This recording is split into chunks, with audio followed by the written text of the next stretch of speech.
Hi boys and girls, how are you guys? First, before we start reading, I have to tell you how bad Marv was today. He was so naughty. So he snuck out of the house, ran through the woods, through the neighbors, to the street behind us, ran through, I think, everybody's yards. Lincoln and I had to get in the car and go find him. And when we found him, he was a big, muddy mess. So there's your Marv story for today. Not so happy with this guy. Ugh.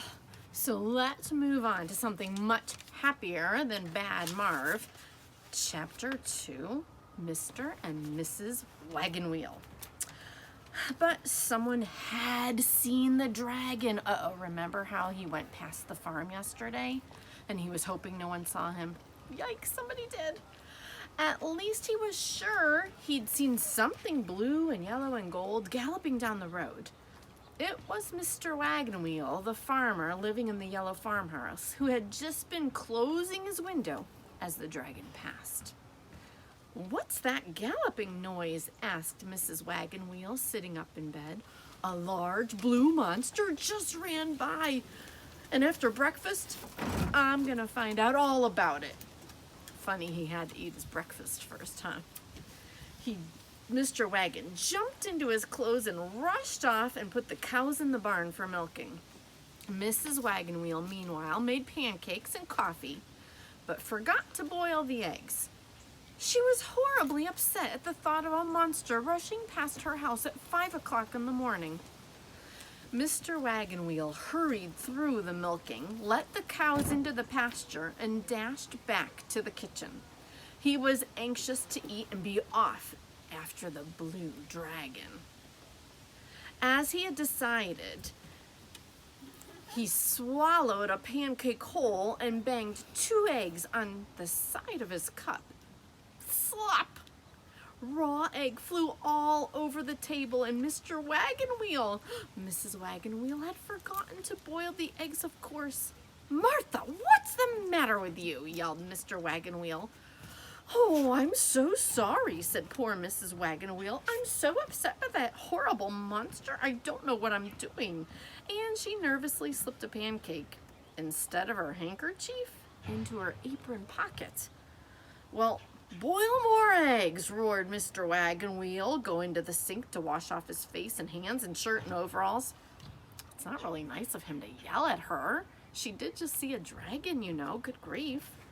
Now, Mr. Wagon Wheel liked his eggs hard, very hard.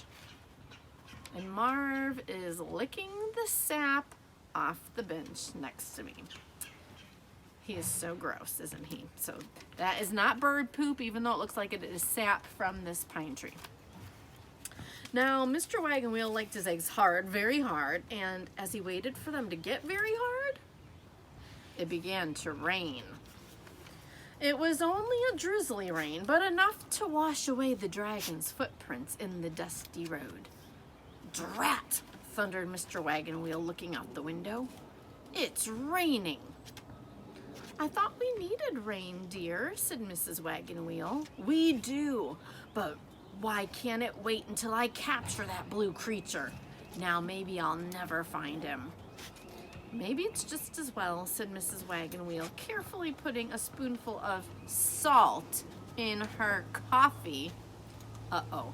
Now, those of you who are not coffee drinkers, you don't put salt in your coffee, ever. "Well, I can see you have no spirit of adventure," grumped Mr. Wagon Wheel, peeling his, at last, ready, very hard eggs. He picked up his rifle, a strong rope, and put on his raincoat and boots. "I'm off," he yelled, and he slammed the door.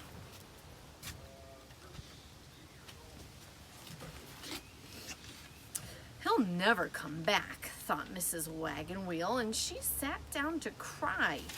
Mr. Wagon Wheel ran down the road, pouncing on bushes, peering behind trees, and examining roadside ditches, yelling all the while, "Coming, ready or not!" He made such a racket that the cows heard him in plenty of time. They huddled around the big culvert where the baby dragon was hiding, and they pretended to be busy drinking water. For they had found the sleeping dragon while Mr. Wagon Wheel was eating his very hard eggs. So it sounds like the cows are helping out. "Wake up," they had said, "and tell us what you are, and what are you doing in this culvert?" The dragon woke up with a start, and then he smiled at the friendly cows. "I'm a baby dragon," he explained, "and I'm on my way home to the great high mountains of Blue Land." "But what are you doing in our culvert?" asked the cows. "Well, I'm hiding. You see, people think that there are no dragons left, and if I should be captured, I'd surely end up in a zoo or a circus, and I'd never get to go home again." "Shh," said another cow. "I think I hear Mr. Wagon Wheel now." All through milking time, he was muttering about catching a flying blue creature. He must have meant you. It was then that the cows huddled around the opening to the culvert, and the dragon crouched down on his stomach in the water.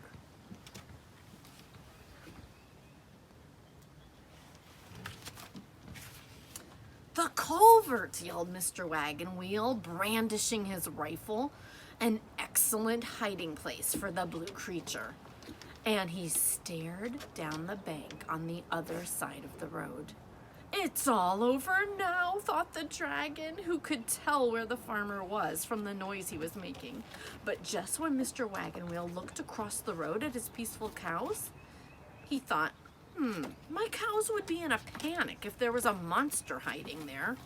So he turned back around and he ran down the road, beating the bushes and peering behind the trees. The cows grazed nearly all day long, talking to the dragon and telling him that when it was safe to come out, they would let him know. Toward evening, they heard Mr. Wagon Wheel stamping back along the road, yelling, "Hoopla! All of you into the barn!" And as they wandered off, they quietly warned the dragon, "Leave just as soon as he goes to the barn. It's just like him to be out looking for you by flashlight after supper." And they were right. Long after the dragon had flown far beyond the yellow farmhouse and culvert, Mr. Wagon Wheel was shooting into the bushes. Mrs. Wagon Wheel, she was in bed with a case of nerves. I am so glad the dragon got away. I was getting so nervous. And that was the end of chapter 2. So you need to come back tomorrow for chapter 3, The Men on the Slope. I hope you have a great rest of your day, and I hope that you're loving the Dragons of Blue Land. I've been trying to think which book I like the best so far, and I don't even know. So you'll have to let me know when you figure out which is your favorite. See you guys tomorrow.